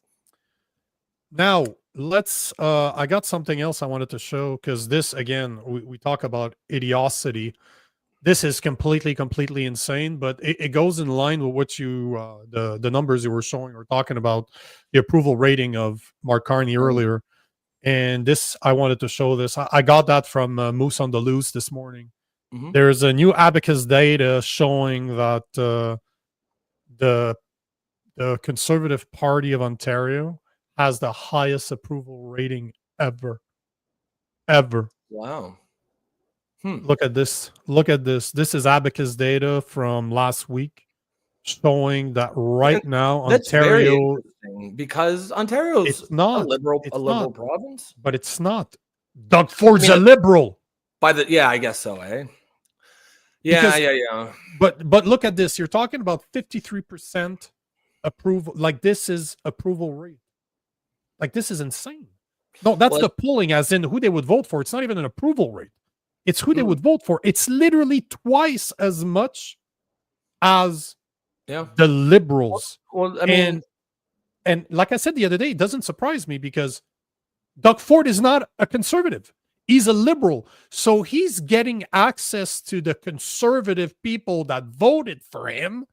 And now he's going so far left by endorsing. Remember what he said about Mark Carney, that he's a great leader, that we need to follow his lead, that he's doing the right thing, that when Poliev got reelected last week saying, I'm not going to have a talk with Poliev personally, but I got to tell him that he should rally behind Carney. So this guy literally is elbows up. So you can't be surprised that people would still vote for him, because the conservative are like, oh, yeah, it says conservative in his name, so obviously he's a conservative. And the liberals are like, oh, yeah, that guy's a liberal. Look at what he believes in. This is the only reason this is possible. Because there's no way in hell that in Ontario, a very liberal province, that the conservatives should have twice as many votes. Yeah, I mean, as the liberal. It's not going to happen. As you say, Ontario is, a liberal province. Oh, yeah.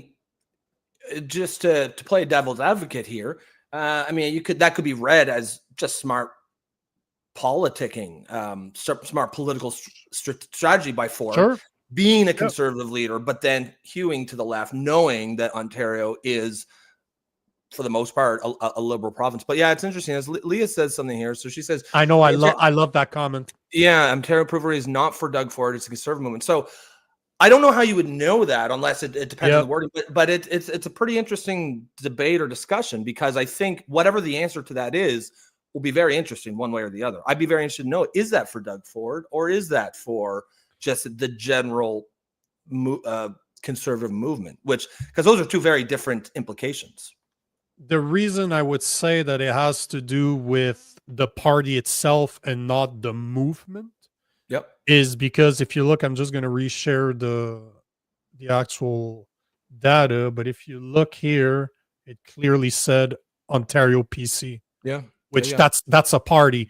But at the same time, Leah might be right in a sense where the people that are more conservative in the movement would say that the conservative represents more their values, if that makes sense. Yeah. Although it's completely incorrect. So it is a very crafty way to put a polling together to make it look a certain way, if that's what you're trying to do. Yeah, because the real question should be, are you indifferent of party?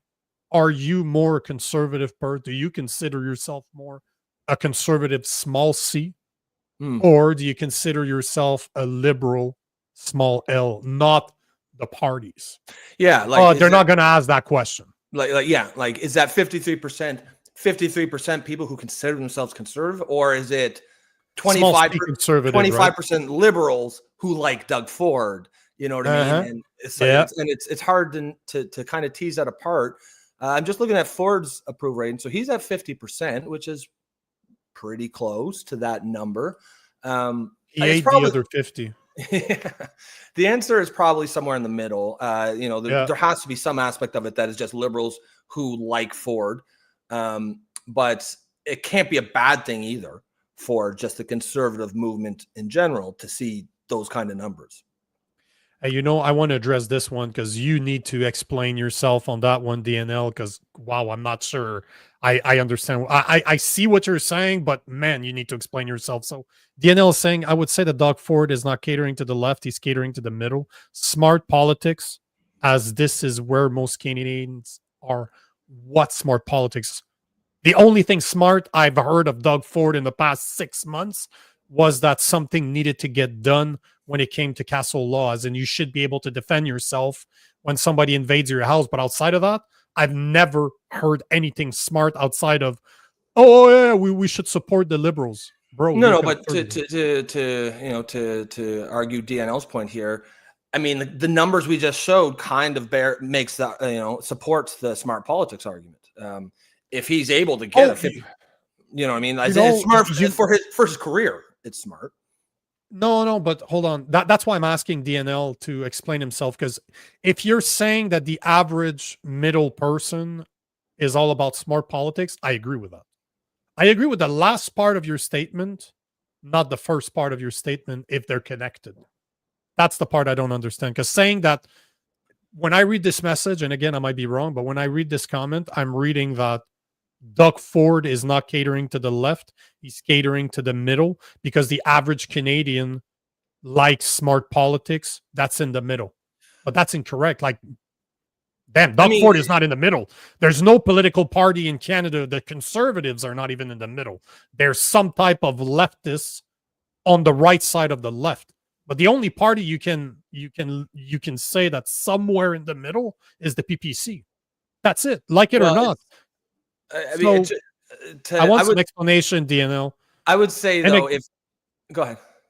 No, but all I'm saying is it needs explanation. We say it all the time. I'm not criticizing you. I just want to understand what you're saying because I completely disagree with you the way I'm reading the comments. So am I reading the comments wrong? Or is that really what your position is? Because if this is your position, please explain what smart politics has come out of Doug Ford's mouth. I think I don't know. I feel like in some ways you might be confusing like what you think is smart politics or what you would want Ford to do versus what's actually smart politics for the people of Ontario. For example, if Doug Ford did everything that you like, let's say everything that Doug Ford did, you praise him, his approval rating would probably be 25% right now, just because of the electorate in Ontario. They would not like it. They wouldn't like him if he said the things that you think he should say. So like, I think it's fair for you to think that he's not a smart politician because you disagree with things he says. But if your standard of what makes a good politician is approval rating and that the people in their constituency like them, I think those are two different things.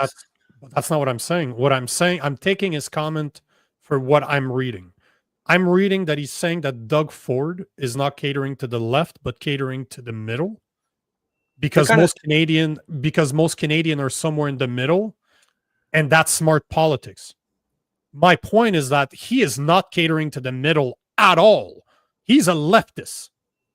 Nobody in Canada at the federal level is catering to the middle. Nobody. But that's the thing. Overton window, always think about the Overton window. We're so far left right now that all the parties are playing somewhere in the left. If you look at American politics, that to me, if I look at American politics, I can clearly see a left and a right. Not with Donald Trump, because Donald Trump's not a Republican. Donald Trump is just doing what Donald Trump does. I don't know where the hell he falls on politics, but if you look at your regular Republican and your regular Democrat, this is normally where I'm going to put both sides of the equation. All of our parties, our Conservative Party are more Democrats than they will ever be Republican because of where the Overton window is. We're extremely to the left. Yeah. So this is the thing. If you're saying that the only sense, so basically in order for the Conservative at any level, either federal or provincial, to be considered centrist, that means that you consider a group like the PPC to be far right. That's the thing. This is your Overton window, right? If you consider that the PPC is on the complete right, that the Green Party is on the complete left, that means that that's the only way that the Conservatives can be considered in the middle in Canada. But yeah, well, I mean, what I consider real left versus real right, or what I consider a clash of morals is in the US, real Democrats and real Republicans. That to me is the spectrum of politics that we don't even have in Canada. Yeah. So I think you're taking basically the US Overton window as sort of the reference point and then allowing us. And on that, I would say, most of our parties are. But if you sort of shift and understand that every society, every country has their own Overton window, our middle is clearly to the left of America's middle, for sure. And that means that you can be on the right in Canada and still be left of center based on America. So yeah, as like if you go by Canada's Overton window, I mean PPC is right. I don't even know far right, but certainly solidly right. No, but see, he's pretty much saying exactly what you're saying. Yeah, but if you use the American Overton window as your reference point, then the PPC is probably just center right, somewhere in the middle. Somewhere in the middle. Yeah, and to me, that's where they are. They're somewhere in the middle. They're not to the right at all. I can see the argument of you do kind of need one nation's Overton window as your reference point in order to make. It's kind of like if you're assessing currencies, it doesn't make any sense unless you have a reference point to assess it against. It doesn't make any sense to say the Canadian dollar is at 86 cents unless you have unless you know where the American dollar is in order to make that reference. So yeah, that's my point, and yeah. that's my point. We are just very leftist as a nation, and yes, and I think that's just I think the reason for that, to be honest, is more about the nature of human psychology. I think being next door to a nation as powerful as the United States, there's just an almost instinctive pressure or push to make us not that, and we criticize that way of thinking here a lot. And I think it is sort of a primitive and simplistic way to think, and I don't think it's the right way to be, and that's why we criticize it. But I also think it's a natural thing. And to the point is, I think if America was quite a liberal country, we would be more right wing.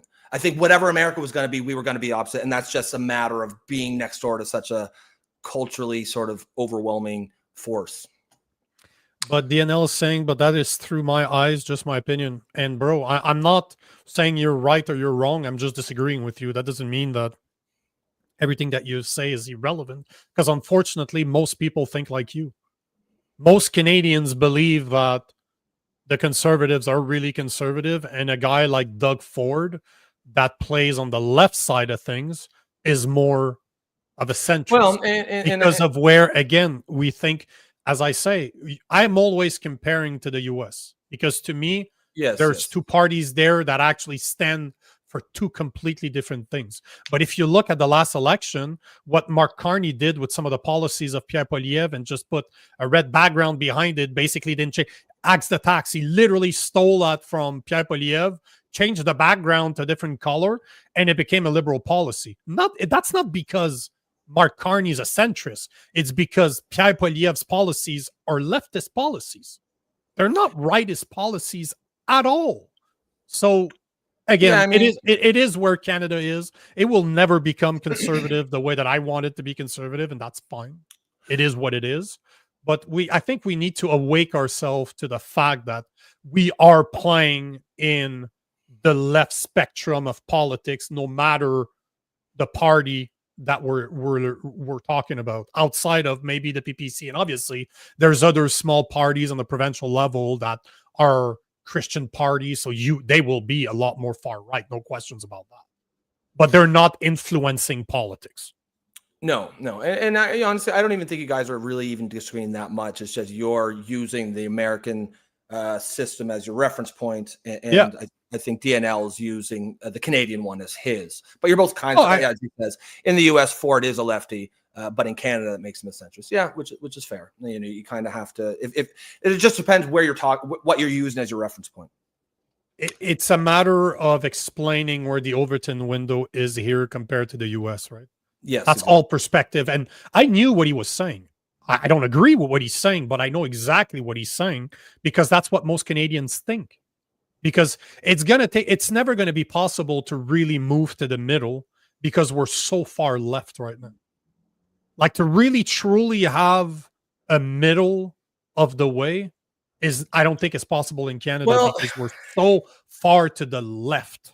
Yeah, I mean, to make that switch, we have conservative party. Our conservative party doesn't speak against social systems. They don't really talk about the immigration problem that we have to the extent that it should be spoken about. Yeah. And that's a massive difference between the Republicans in the US and the conservatives in Canada. Yeah, they do. It's just, we are a very socialist country. Sure. We are used to having social services and be taxed at 43% of our salaries in order to pay for those social services. So this to us is just normal. But unless you've traveled a lot like I've had, and you've seen other systems, other political systems out there, you will never realize how far left we are in ideology, especially not that we're always comparing ourselves to Europe. Like, Icelandic people have such a great life. Yeah, sure. They're taxed like 60% of their salaries. So again, we have to keep it into perspective, but and I think when you say like, oh, we'll never go to the right, or I don't necessarily agree with that. I think in the moment it feels like that way a lot of times. I think no one ever every time people are in a moment in time, I think it always feels like there are certain systems in place that seem like they'll always be the case. I bet you in 50 BC, people who lived in Rome thought Rome would be the world superpower forever. I bet you French peasants in the 1600s thought that the monarchy, the French king, would be in power forever. You were never going to change that. And of course, we all know what happens. I think change is the one permanent aspect of life. And the Overton windows are always shifting, and they do shift as a result to actual, I'm seeing the Overton window. It is shifting to the middle a little bit. And it's because people are seeing what's going on. People are seeing. Now, I know, to most conservatives and people like you probably don't think it's shifting fast enough. And that's a fair point. But, there are definitely people who, certainly on specific issues, you can see it. You can say things now about, say, trans people, for example, that you could not even trans people, but the trans issue that you couldn't say 2 or 3 years ago. On the other hand, you still have people like Amy Ham getting fined $93,000 for saying that sex is real. So clearly, there's a ton of work to be done, but the movement, the trend is certainly on some issues in the right, towards the center, towards the right.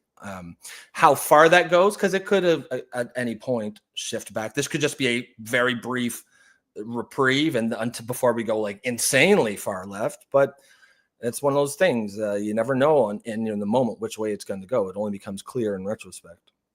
But you can look at trends. And yeah. You see not trends, but trends. Mm-hmm.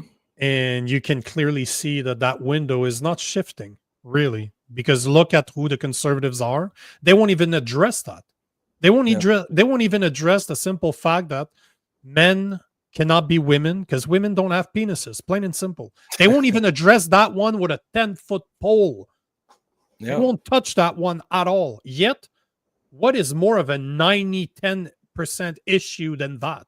There's nobody that considers themselves non-woke.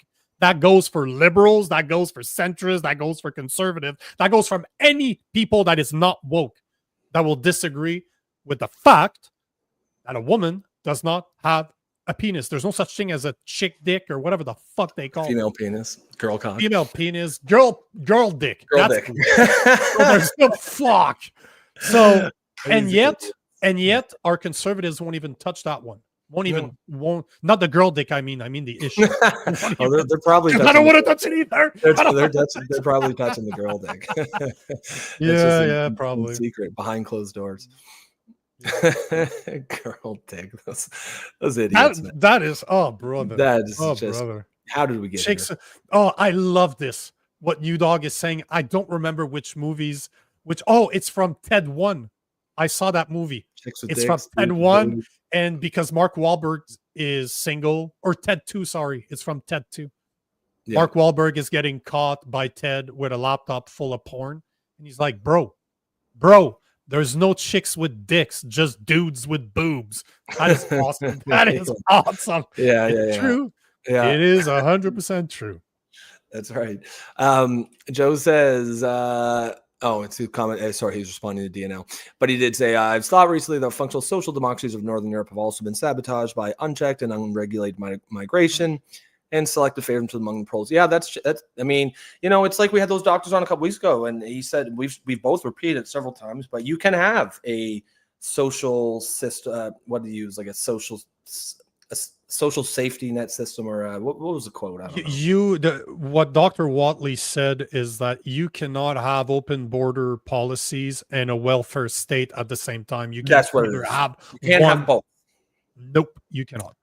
So you can't have open borders and a welfare state. You can have one or the other. And as the Scandinavian countries are sort of the textbook welfare state, and they're also having the unchecked open borders migration policies that all of Europe is, and they're running into that calculation that Dr. Watley said face first. 100%. They're gonna see it. You just can't have both. It's one or the other. Which way, modern man? Make your choice. And guys, if you're new to the show, this is exactly why we do it.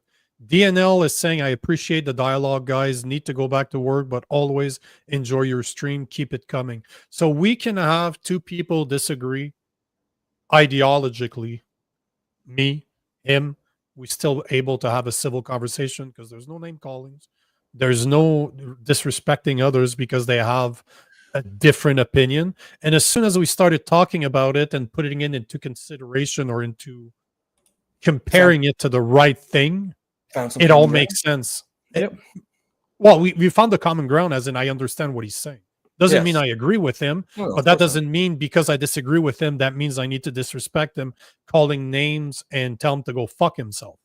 Mhm. That's the beauty of this show. So guys, if you like what we're doing, make sure to like, make sure to comment, make sure to restream this stream. And if you are on YouTube right now, make sure to join the conversation. Make sure to subscribe to the channel. And if you think that what Rob and I are doing is needed, support independent media, because we're not backed by anybody. It's literally us. Just us. That's it. There's nobody else. Nobody's regulating my speech as Which to what I means we're stand not for. beholden to anyone either. We No, might be but wrong, if you but our takes are our takes. are right, we might be wrong, but our takes are right. Yeah, that's right. We got the microphone. That means we're right. Yeah. Yep. That's a good comment. Yeah. Logan says, White, Nico, the CPC will not even touch the Islamic issue in our country. Yeah, and if the conservatives won't touch it, I mean, how can you expect? And see, and that's my point. They won't even address the real problems of immigration. The only person that I'm seeing touching it in a way that makes sense is, again, Daniel Smith. She's been approaching it saying that we need to do something. I don't think her policies are hard enough. I want to close the border for a year or two, maybe more, to reassess what's really going on. But it needs to be discussed. But nobody is discussing it. Pierre Poliev is not saying to stop immigration. He wants to have a negative one by deporting people, but what he says makes no sense. It's not it's not feasible to do it the way that he was explaining it. So close the borders. This should be the stance of a conservative, to say close the border. Close the borders. Let's figure out what it is.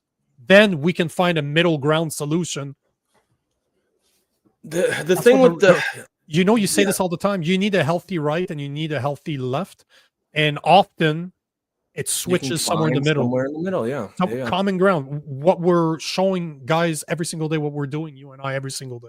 Yeah. Yet that conversation is not even had because we don't have those healthy left and healthy right. We don't in Canada. We really don't. And because you can think of it as a scale, when you put weight on one side, the other side is affected too. The other side gets affected. So if you have one side that goes batshit crazy, the other side will eventually probably also go crazy, just in response to it, right? It just it injects disorder and chaos into the whole system, and that's why it's so important to try to get the left back to a place of sanity. Now, the likelihood of that, I don't know. But I don't see it happening, man. To Logan's point there about that the CPC won't touch it, it almost seems like the people pushing this stuff, like they're hoping that initially they can get people to not talk about it by calling you racist or using social pressure. They know that won't last forever. I think they're hoping they can get enough in the country so that then at some point the politicians won't talk about it, not because of social pressure, but because of now there's just so many of them, they need their votes. Now it's a voting issue. Now it's a political issue. It's already there. Look at the last election. Pierre Poliev wore the little bandana that Islamic people wear. No, but they do. This is a fact. The videos are out there. You can just see them. And he praised the Indians. He praised the Islamic. He praised all the nations that voted that he needs their votes from. So nobody's talking about it. That's my point. This is why I'm saying that they're leftists. They're not real conservatives.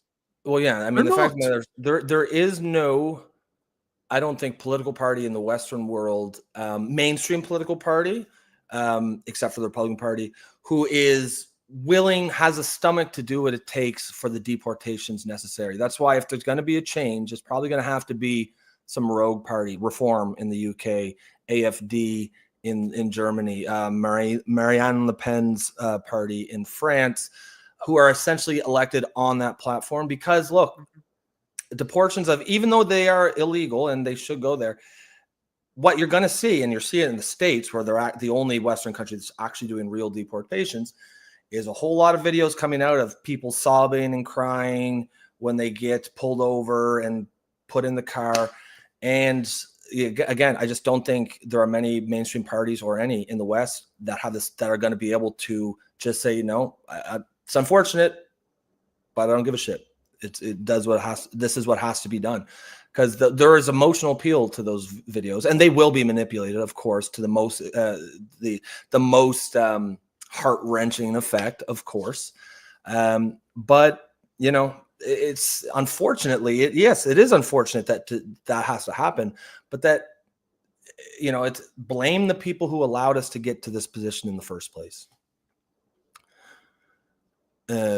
But yeah, like I said, I can only see it happening from the sort of outside the mainstream party, like the ones I mentioned earlier, who get elected on that platform. And there is no party in Canada that is anywhere remotely like that. You could maybe say the CBC, but I mean, they're also not a mainstream party. They're not any type of, what are they? They still, yeah, the PPC, they poll at what, 1% still, a couple percent, something like that. Yeah, they're not within 1 to 5%, somewhere in there. Yeah, they're not a player. I wanted to show this. This was I saw this post on my Instagram this morning, and as I always do, I do some research to make sure that it's actually accurate. But that kind of blew my mind. But again, I shouldn't be, because this is something that he spoken about before. But Elon Musk posted that on August 24th. So that was 3 days ago, saying there will be universal high income, not merely basic income. Everyone will have the best medical care, food, home, transport, and everything else. Sustainable abundance. Elon Musk is not any type of typical conservative. I think a lot of people think he is. He's not a conservative at all. No. He is maybe libertarian, I guess, but it's almost like a techno-libertarian. I don't know. You almost might have to come up with a new label for kind of where his politics is. But in many ways, it's very socialist. I believe he is. Think? Yeah, I mean, he is. He is a UBI supporter. And look, I say it a lot. I said earlier in the show, your opinions have to be based on facts, and as facts change, if you're a rational person, your opinion should change. I am currently not in favor of a UBI, but I don't think that should be an absolute, because I'm not in favor of the UBI in the world that we live in today. But what if that world changes? What if 20 years from now, 15 years from now, we're in a situation where unemployment is 60 or 70%, and yet corporations are making, unprecedented profits? There has to be, in such a world, there would have to be some aspect of a social safety net, a socialist program. You're not going to be able to say, just go out and get work, because the work won't exist. So, I mean, that's how I feel about it. I think Elon Musk he seems like he's there now. Maybe he's trying to read into the future or something. He knows probably more about AI than I do. As Leah says, I feel probably. Like I would have hoped so. Oh yeah, I really hope so. She says, I feel like he has his own platform, so I think he does. Yeah, clearly. I feel like UBI is a trap we will never dig our way out of. Yeah, but I mean, it may just be the future. We may not want to. But again, like, that's what I would ask someone. Communist 101. It's propaganda that's always pushed. Communists always say the same thing: and give us the power, and we will make sure that you have food, you have shelter, you have income. We take care of you. So who do you want taking care of you? Do you want Big Brother that repeatedly infringe on your freedoms to be your sole provider? Or do you want to have all the possibility to develop yourself? This is the difference between the left and the right at the end of the day. Do you want big government? Do you want bigger and bigger and bigger governments?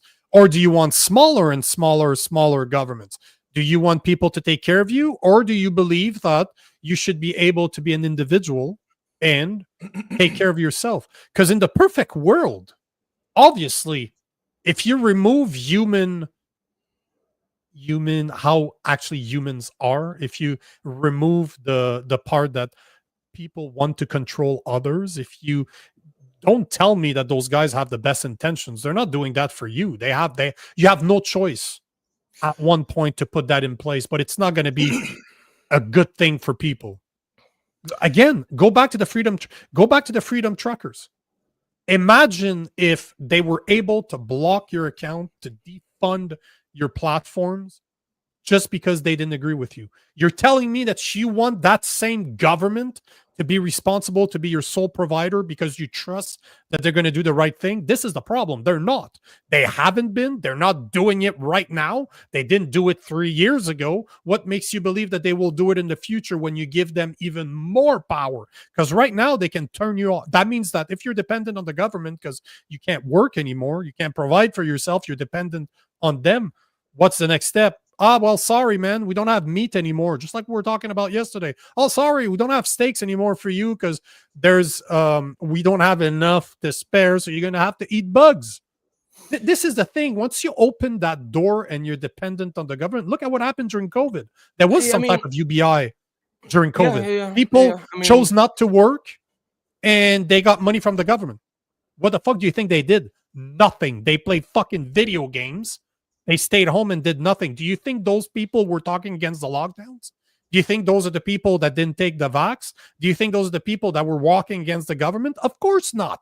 You don't bite the hand that feeds you, but that also means that you're giving them all the power possible to fuck you as soon as they choose to fuck you because you go after them and you're not following what they're telling you. Look at what's happening in China with a social credit score. You don't think that's the next opening? If they're solely responsible for providing for you, they will rate you. That's just the next thing. They'll rate you. Are you following what we're telling you? Are you snitching on your neighbors that are not doing what they're supposed to be doing? Oh yeah, well, here's more money. Here's more money. Man, just look at how the fuck do you think 1984, the state in 1984, how did they get there? By having a government that's responsible for providing for you. No, I mean, I understand what you're saying, and everything. These are all things all these points have to be part of the debate. But these are all reasons, say, not to do it. But nothing that I hear provides any sort of solution. Like I said, what if we're in a world where you have 70% unemployment and yet corporations are making more money than they ever have? There has to be a solution to that. Stop AI. Stop AI. Don't allow. That's not going to happen. That's not going to happen. That's not. I'm just trying to be real. So there's no. You have the chance right now to stop AI. You can look at some of the biggest tech out there, the CEOs of those tech, and I should have shown that video when I had it. I wanted to, but AI needs to be stopped as per most of the techs out there because they can't control it anymore. They're telling you. Elon Musk years ago was telling us that we need to sit down and stop AI before the singularity happens. He was posting about the singularity a few months ago. Sorry. So the thing is that we had all the chances in the world to stop it. We can still stop it right now. We choose not to because it will replace 70%, if not 80%, if not 90% of the probably. At one point, it's faster. It creates better stuff than we do, and it doesn't make. Eventually, it won't make mistakes the way that we do, and it's not emotional. It doesn't have to be. You can train it not to be. No. And I mean, we're setting ourselves up. We're digging our own grave right now. We're like, well, there's no other way around. Of course there is. We can fucking stop this shit right now. We choose not to because obviously that's going to bring a lot of power to the people that are the first to put those big systems. You don't think that ChatGPT has a massive amount of power now? You don't think that Grok has a massive amount of power now? You don't think that Gemini by Google has a massive amount of power? Of course they do. They're never going to give that away. That's against human nature. Well, and that's exactly why I don't think we're ever going to stop AI. Like, I agree with everything you just said. I think we probably should be stopping AI. I also think that we're almost certainly not. There certainly is a feeling to human technology and progress that, yes, on some level, it's coming from us. We're doing it. But it also does feel there's inevitability to it. Has the feeling like it's going to go where it's going to go. And, it's kind of like, yeah, of course, every individual human can make certain decisions. But when you zoom out and collectively look at the human race, I don't see how I don't think we're going to stop it. And so to say kind of like just stop AI as the only solution just seems like telling the captain of the Titanic, well, just don't hit icebergs. That's great advice. It is great advice, but you have to have some solution for if we don't stop AI. What if we get to this scenario? What is it then? There's none. There's no good solution if we don't stop AI. And you can't compare AI to the iceberg, because the iceberg is a natural occurrence. AI is not. It's made by humans.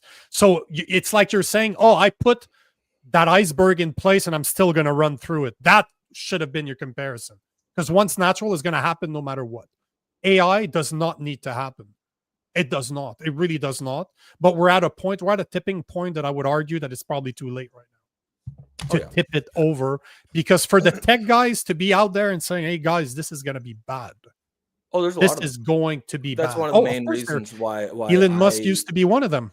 That's one of the main reasons why. Yeah, and then he found a way to get rich off of it. I think, he created Grok, and then it changed. Yeah. I think, yeah, exactly right. I do think, one of my main uneasy feelings I get about AI is how many people who work with it are leaving and being like, we shouldn't be playing with this technology.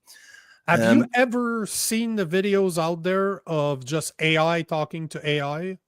It's two different scary. Platform of AI. There's a very distinct hostility to humanity when you really dig into a lot of these AIs.